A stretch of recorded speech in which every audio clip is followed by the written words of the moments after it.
Alright, I'm leaving my legacy here, ranking the Scream. Maybe I should have saved that for the third one. No, you recorded it during the second one off screen. Whatever. Ranking the kills in Scream 2. Yeah. There's 10 kills here, and in 10th place, Randy, because it's mostly off screen. It's undercut with a joke with all the boombox people, and it's Randy.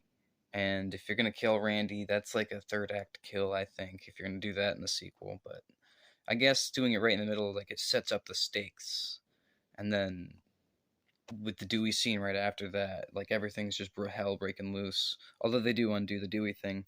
But no, Randy should have gotten the, like, they gave Dewey such a great fake death in this movie. It was like with all the, I talked about it in my all of the Scream kills ranked when I had just the first 5, which I'm not sure. I don't think the lists are going to be the same from this to that, but they're probably going to be similar. I don't know. I haven't rewatched that, and I don't really want to. But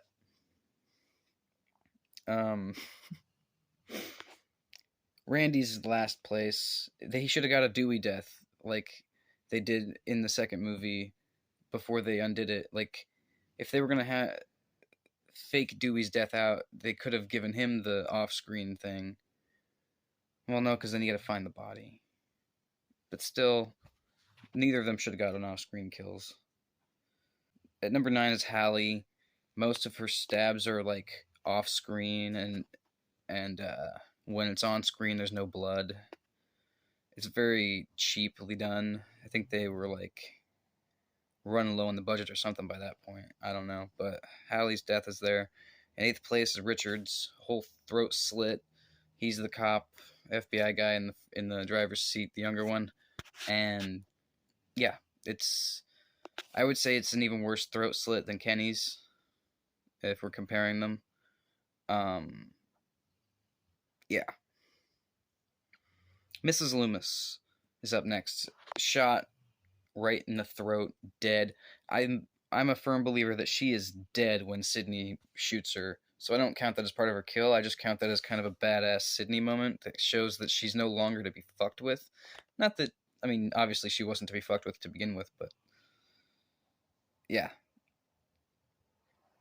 But badass, but not graphic, just a badass moment for both of them. 6th place, Derek, shot right through the heart, and you're to blame. You give love a bad name. So I'm not the first person to make that joke. I got that from the kill count. But but now I can't not hear it.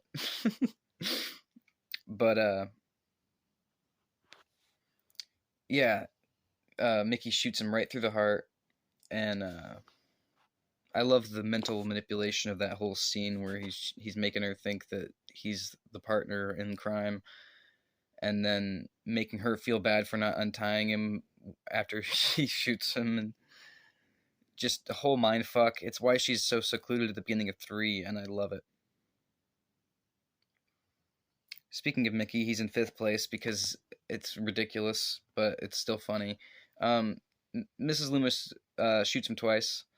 She should have triple tapped, I guess, because he jumped up like as soon as he heard them say they come back for one last scare, because logic. And then he gets blasted to a fucking Swiss cheese, and you gotta love that. He does a whole backflip. Mickey's one of those killers we should have seen more of. 4th place, we got Cece, stabbed twice in the back and yeeted off of a balcony. I don't know. I like it. The whole chasing definitely builded up the tension before that point, but I just love the like nonchalantness of just yeet, and just boom, and then the song starts and it's fucking yeah. Top 3, at 3rd place, Maureen Evans. One of my least favorite characters in the franchise gets, well, at least in the movies, gets stabbed to shit. Um, yeah, great scene, right in public, right in front of everyone. I like how they change when they notice it's legit. Love that. Second place, Phil. Um, Actually, not one of my least favorite characters. It's just her of the two. Gets stabbed in the head through a bathroom stall. Um, yeah, pretty cool. Pretty not realistic, but pretty interesting. And it led to a great scary movie joke. Well, a lot of them. The first movie did too, but.